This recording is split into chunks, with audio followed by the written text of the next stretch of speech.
Now the Hackney brothers, I hope they, I hope they feel all the love because they are inspiring a new generation. Remember that episode I did about the punk rock kids from Atlanta, the Paradox? Those are Bobby and Dannis and David Hackney's grandsons. I won't call them their sons because their sons are performing with them, but the Paradox is absolutely Death's grandsons.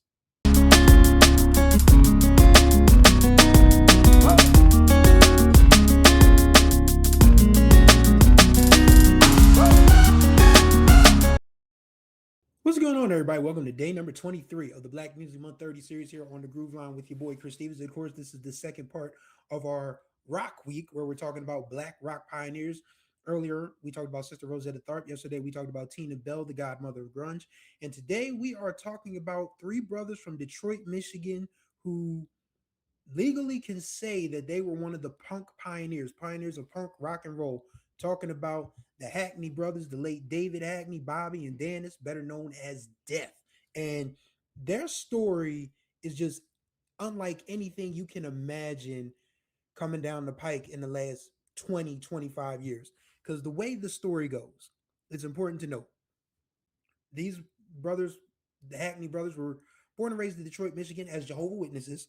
Their father was a deacon in the church.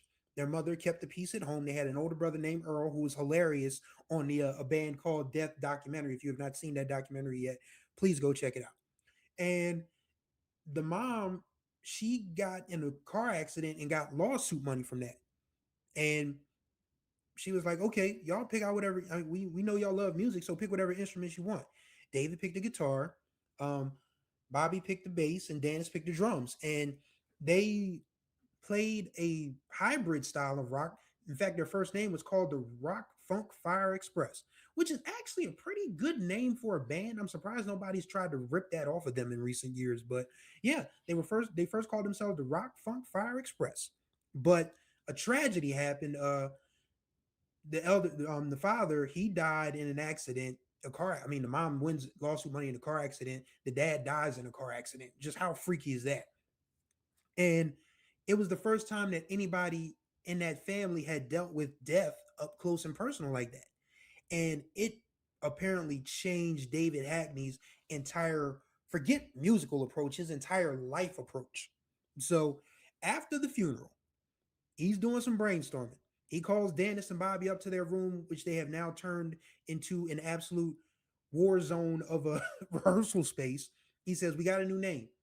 And they're like, okay, what's the new name? He says, Death.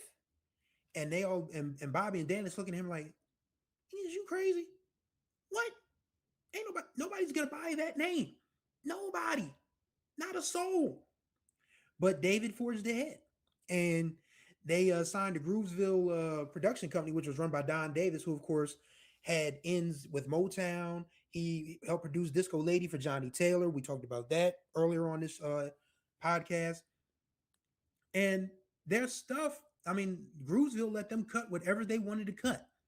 And when you listen to Politicians in My Eyes, it's like, yeah, this is raw. This is hardcore. And to know that this was a couple of years ahead of what would be considered punk rock with the Ramones and the Sex Pistols and even AC/DC and folks like that, it's like, ooh, a little bit ahead of your time, ain't you? And as it turned out, too far ahead of their time. Because again, like I said about Tina Bell and Bam Bam, nobody was going to buy a black woman fronted rock and roll band in the early to mid 1980s. And there was no way in hell any label was going to buy a group of black brothers from Detroit playing this hardcore style of rock. There was one that was willing to take a chance on one condition. Of course it was Clive Davis. And Clive Davis said, change your name. Bobby and David said, we ain't changing nothing. And so apparently they were set to receive like $20,000 between the three of them, which in 1976 money isn't a lot, but it still probably was more than what they had at that particular point in time. But they turned the deal down because David said, you Clive Davis. And they took their masters back. Don Davis gave them their masters back. And they went and got like 500 little copies of their records printed and tried to sell them themselves word of mouth through the streets of Detroit. Now, mind you, they had already gotten in trouble with their neighbors because I mean Detroit, for what it was, I mean Motown pretty much ran the popular opinion of musical Detroit at this particular point in time. You gotta remember, when they're performing as Def, it's like 73, 74, 75. You still have Marvin, you still have Stevie at the top of the chart, you have Diana Ross, you even have, the Dramatics making some waves at this particular point in time. Parliament Funkadelic is record. Funkadelic is a rock band. We know this, but yeah, it just wasn't as raw. It wasn't as hardcore as Def, you know, as Def's style of rock and roll was. So nobody really buys the records, and so they get an invite from a relative to move to, of all places, Burlington, Vermont. How many black people live in Vermont? But the Hackney brothers went, and David just could not get over the fact that his vision was just so widely ridiculed and rejected. So he ended up moving back to Detroit by the turn of the 80s. But Bobby and Dannis stayed in Burlington, put down roots. And they performed as a Christian rock band called the Fourth Movement, which didn't make much waves either. And that's when David went back to Detroit. And Bobby and Dannis formed a reggae group called Lamb's Bread, which was really popular on the college tours and all of that stuff. But they had all by the beginning of the 90s and the end of the 90s, they had pretty much all forgotten about anything of stardom. And at this time, David Hackney is battling lung cancer. Like, that's one of the most poignant parts of the band called Death documentary. Like, when David goes back to Burlington to record is it, I can't remember if it was Dannis's or Bobby's wedding. It was either one of those two's weddings. I think, matter of fact, it was Dannis's wedding. It was Dannis's wedding. And and David is recording it, and they just hugged him, and they said, it was David that said, it was Dannis that said that I knew this was the last time I was going to see him.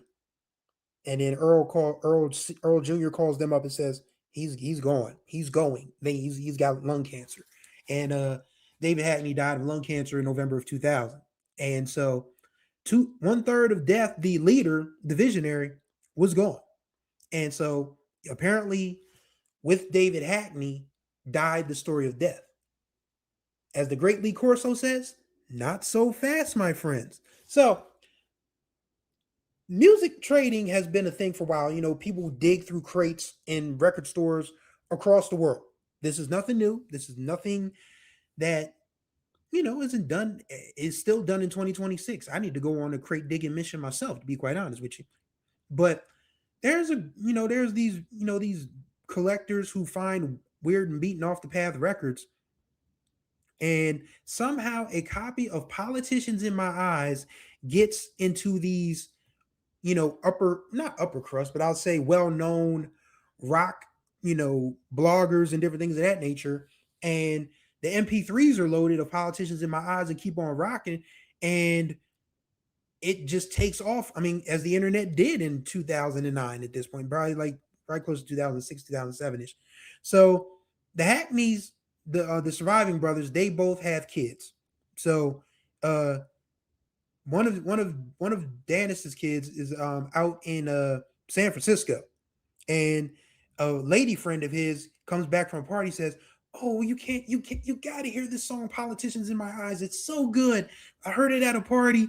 And he's like, "That's my dad's voice." And so he calls Dannis up. He said, "Dad, were you in a band in the 70s called Death?" And Dannis said, "I got silent." He said, "I got silent." And he's like, "Yep." So apparently that started a groundswell of support for the Hackney brothers, that people didn't even know who the Hackney brothers were. They just knew they heard this thing called Death.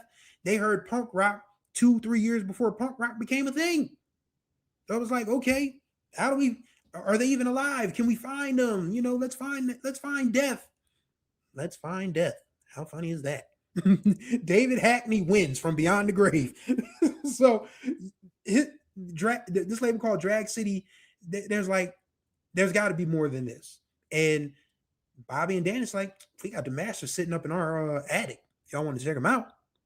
And that's how this album comes to be in 2009. Let's put it up on the screen correctly, real quick, for the whole world to see. That's what David wanted to call the album back in 1976. And 30 something years later, and not quite a decade after his own passing, his vision comes to light. And that's how you get a first-hand look at a black punk rock band from Detroit that recorded in the middle of the 1970s. Unbelievable. Absolutely unbelievable. It's just one of those things that I was first, because this is probably around the time when I really started, doing music research and digging in crates and stuff and looking up blogs and different things. Yeah, because this was, I was working at a newspaper job that I absolutely detested, and I was miserable every day. So after work, I'd come home and just get on the internet and look for music all damn day. I didn't have cable, so but like I watched TV. I did have a good DVD player though, and my DVD collection was elite. I digress. But yes, I was just on the internet all day looking for music to hip myself to. And when I came across the story of the Hackney brothers and death, I was like, man, I am all in on this. I'm not even a traditional, punk rock metal kind of guy, but I'm in on this if it's black people making history. And that's what the Hackney brothers did. They went back on the road. They got a new touring guitarist. Well, Bobby Duncan was the touring guitarist, but now one of the sons is the guitarist. And the other kids, they perform as Rough Francis, which was a name David Hackney used to use for his solo gigs. Unbelievable, absolutely unbelievable.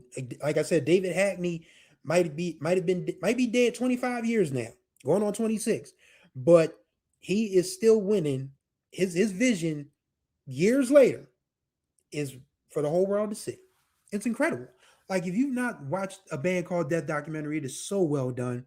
I mean, it's going to tug at your heartstrings anyway, but there's, the part where, the father dies, David gets sick, and then as they're filming this documentary, their mother dies during the shooting of this documentary. Like she's in the very early parts of the doc. And then as it gets towards the end, they're going back to Detroit for her funeral. So this is all happening in 2010. The documentary came out in 2012.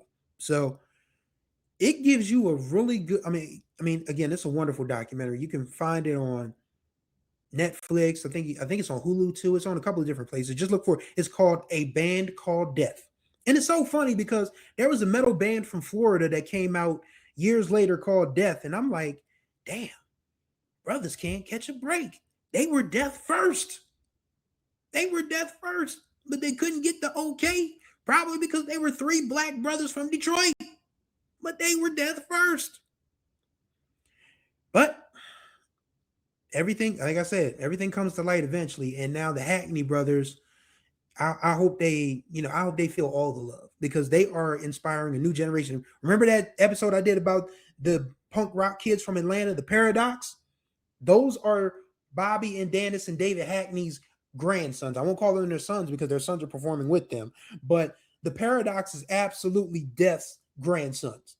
And it is so wonderful to see young black kids rocking out. Even as this is an R&B, funk, and jazz channel, man, I support anybody black doing great music. And the Paradox has put out some really nice, fun punk pop stuff that reminds me of Teenage Dirtbag and all that good stuff from the 90s and 2000s. It's wonderful. But yeah, Bobby and Dannis Hackney, man, take a bow. Take a bow for David. This is y'all. This is y'all's doing.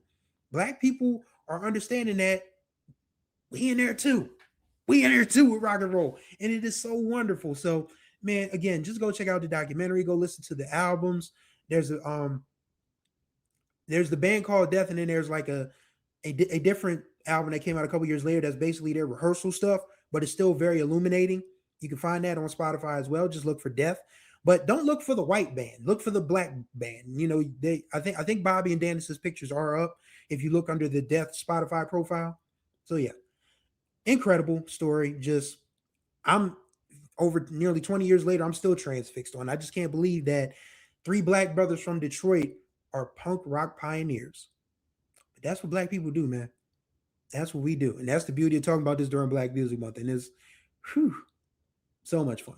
So much fun to talk about. That's going to do it for day 23. No, I said day 23. This is day 22. I'm sorry. Day 22 of the Black Music Month 30 series here on the Groove Line. Greatly appreciate y'all. As always, contact information will be in the description below. Don't forget to subscribe, tap that notification bell so you're notified of all new videos that drop on this channel. And don't forget to like and comment on these videos because as you know by now, your boy talks back in the comments. So thank you guys for riding with us on the Groove Line. We are coming into the final week of the home stretch. Y'all ready? Got a lot left to talk about. So until the next time we ride, may you find the groove or may the groove find you.